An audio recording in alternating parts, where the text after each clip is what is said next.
për të ndikuar pozitivisht në qarkullimin rrugor në qytetin e Vlorës e njëkohësisht për të lehtësuar trafikun rrugor, ka nisur asfaltimi i segmentit të Transballkanikës. Firma e cila po realizon projektin e ujësillësit të Vlorës po punon prej disa ditësh në rikthimin në normalitet të plot të rrugës Transballkanike, një prej rrugëve më të rëndësishme të qytetit të Vlorës. Prej disa ditësh po punohet për mbushjen e rrugës në vendet ku janë kryer punimet me disa shtresa çakulli dhe zhavori për ta bërë më pas gati ato për asfaltim.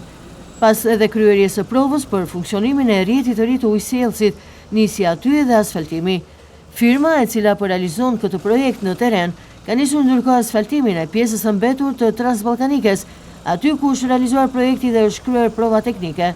Ndërkohë paralelisht po punohet në disa fronte pune për realizimin e këtij projekti i cili parashikon të rikthejë në normalitet të plot segmentin rrugor.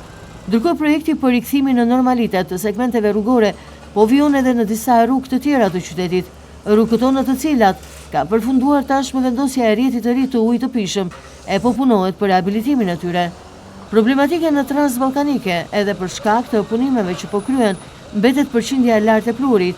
Segmenti rrugor është pushtuar prej kohësh nga pluri e nëse hedh një vështrim nga do, përqindja e lartë e tij edhe e papastërtive është kthyer në një problematik më vete për qytetarët e Vlorës. Me këta të fundit që kërkojnë më tepër vëmendje në Transballkanike në pastrimin e aksit kryesor të Vlorës nga pluri dhe papastërtit, që më pas kthehen në burim alergjie e problemesh shëndetësore tek qytetarët.